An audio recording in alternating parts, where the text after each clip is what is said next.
अस्सलाम वालेकुम स्टूडेंट्स। आज हम फिजिक्स 12th क्लास का लेक्चर नंबर 2 लेके आए हैं हमारी एकेडमी द एक्सपर्ट एकेडमी। इसे सब्सक्राइब करें। आज जो हमारा टॉपिक है वो टेम्परेचर है, ठीक है ना। टेम्परेचर कैसे मेजर करते हैं और टेम्परेचर कौन सी डिवाइस मेजर करता है, वो स्केल्स ऑफ टेम्परेचर कितने हैं, उसे कैलकुलेट एक दूसरे में कैसे कन्वर्ट करते हैं, वो सारा के सारा आज इसी में कवर होगा इंशाल्लाह, ठीक है ना। टेम्परेचर फर्स्ट हम सिंपल डेफिनेशन जो हमने शुरू वाली क्लासों में पढ़ के आए हैं यहीं पर वही डेफिनेशन करेंगे। और एक डेफिनेशन थोड़ी चेंज है, उसे समझने की ज़रूरत है, ठीक है। The degree of hotness and coldness मतलब सिंपल, मतलब कि हम कोई बॉडी गर्म होती है उसे टच करके नहीं बता सकते ये कितनी गर्म है, और ना ही टच करके बता सकते ये कितनी ठंडी है। गर्म होती है, ठंडी होती है, लेकिन उसकी एक मतलब नंबर नहीं बता सकते हैं। नंबर बताने के लिए टेम्परेचर को मेजर किया जाता है। द डिग्री ऑफ हॉटनेस और कोल्डनेस मतलब कितना वो हॉट है और कितना कोल्ड है, उसे मेजर करने के लिए उसे क्या कहते हैं, टेम्परेचर, ठीक है ना। दूसरी डेफिनेशन ये है the average sensation of kinetic energy. The average sensation of kinetic energy, देखो मॉलिक्यूल जो सॉलिड में होते हैं या लिक्विड में होते हैं वो वाइब्रेशन मोशन करते हैं। आपको पता होगा, काइनेटिक थ्योरी में पढ़ा होगा, वाइब्रेशन मोशन करते हैं। तो उसमें वाइब्रेशन मोशन के दौरान उसमें काइनेटिक एनर्जी होती है। वो काइनेटिक एनर्जी ही बॉडी को गर्म करती है या ठंडा करती है। अगर काइनेटिक एनर्जी कम होगी तो बॉडी ठंडी होगी, काइनेटिक एनर्जी बढ़ जाएगी तो बॉडी गर्म होगी। आपने पढ़ा ही होगा काइनेटिक एनर्जी डायरेक्ट प्रोपोर्शनल है टेम्परेचर से। Kinetic energy direct proportional temperature से, ये आगे टॉपिक है जो नेक्स्ट ये क्लास में इंशाल्लाह कवर कराएंगे। Kinetic energy directly proportional temperature है। तो इस वजह से हम क्या एवरेज सेंसेशन ऑफ काइनेटिक, जितनी बॉडी में काइनेटिक एनर्जी है उसकी सेंसेशन सारी मेजर करेंगे तो उसे कहते हैं टेम्परेचर, ठीक है। अभी कहते हैं टेम्परेचर को उसे मेजर करने से पहले हमें पता होना चाहिए थर्मल कांटेक्ट क्या है या थर्मल इक्विलिब्रियम क्या है, ठीक है। थर्मल इक्विलिब्रियम को पहले पढ़ेंगे।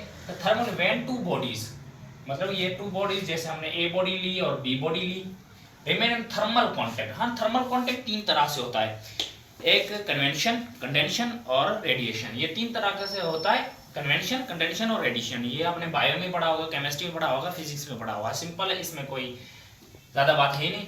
When two bodies remain in thermal contact the heat flow from, heat हमेशा आपको पता है hot body to cold body flow करती है। क्या? Hot body to cold body. अभी यहाँ पर मैंने लिखा A body B body, hot body ये, कोल्ड बॉडी ये हॉट बॉडी एरो देखो, वो एरो कहाँ पे जा रहा है, hot body to cold body, मतलब कि जो को हीट ट्रांसफर कर रही है ना, hot body to cold body जा रही है, ठीक है। Until the temperature of the both bodies become same. यहाँ पर मैंने इजिकल मतलब दोनों बॉडी की टेम्परेचर सेम हो गया। जब दोनों बॉडी का टेम्परेचर सेम होगा उसे कहते हैं थर्मल इक्विलिब्रियम। मतलब कि हॉट बॉडी क्या करे, अपना टेम्परेचर लॉस करेगी और कोल्ड बॉडी अपना टेम्परेचर इंक्रीज करेगी। जब ऐसी पॉइंट आएगी जहां पर दोनों का टेम्परेचर सेम होगा उस पॉइंट को कहते हैं थर्मल इक्विलिब्रियम, ठीक है ना। ज्यादा आप वहां पर पढ़ा के आए होंगे केमिकल इक्विलिब्रियम केमिस्ट्री में फर्स्ट ईयर में, ज्यादा मैं भी पढ़ाऊंगा केमिकल इक्विलिब्रियम फर्स्ट ईयर में जाके पढ़ाएं।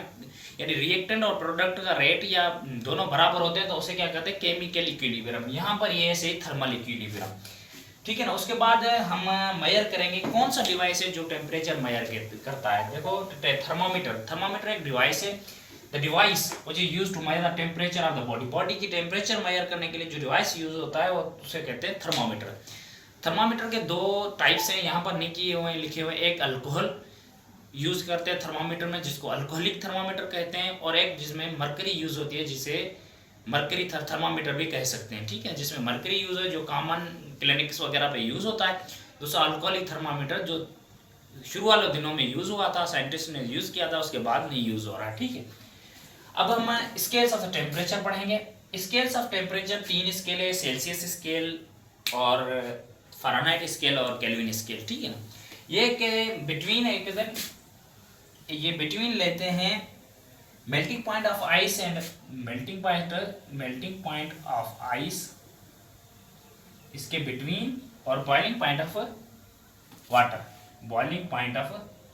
Water, melting of ice 0 degree centigrade, ये 100 डिग्री सेंटीग्रेड, मतलब कि इसके में लेते हैं।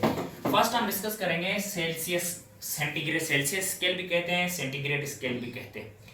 इससे मतलब कि यहाँ पर क्या, both points are divided by 100। इसके मतलब कि melting point ice and boiling point of water के बीच में 100 पॉइंट्स होते हैं, मतलब 100 एक डिजिट्स होते हैं। लोअर पॉइंट मतलब जो मेल्टिंग पॉइंट ऑफ आइस है लोअर पॉइंट है वो 0 डिग्री सेंटीग्रेड, मतलब मेल्टिंग पॉइंट है 0 डिग्री सेंटीग्रेड, अपर पॉइंट है 100 डिग्री सेंटीग्रेड, ठीक है। इक्वल, इसमें से बीच में 100 इक्वल डिवीजन है, और ईच पॉइंट, हर पॉइंट को 1 डिग्री सेंटीग्रेड कहते हैं, 1 डिग्री सेंटीग्रेड कहते हैं। अभी फ़ारेनहाइट स्केल, फ़ारेनहाइट स्केल का मतलब क्या, लोअर, जो लोअर फिक्स पॉइंट है ना वो 32 है।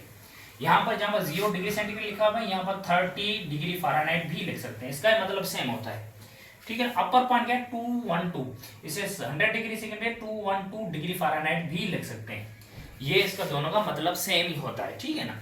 ये Fahrenheit scale, both points divided by 180, वहां पर 100 इक्वल पार्ट्स में डिवाइड हुआ, अब ये दो पॉइंट्स की तरह 180 पॉइंट्स में डिवाइड होगा, मतलब इसमें each degree is equal to 1 Fahrenheit, हर डिग्री मतलब 180 है तो उसमें एक को 1 फ़ारेनहाइट ही कहते हैं, मतलब 180 तक एक एक 1 फ़ारेनहाइट सारे कंबाइन होकर 180 ही बने हैं खड़ूस में।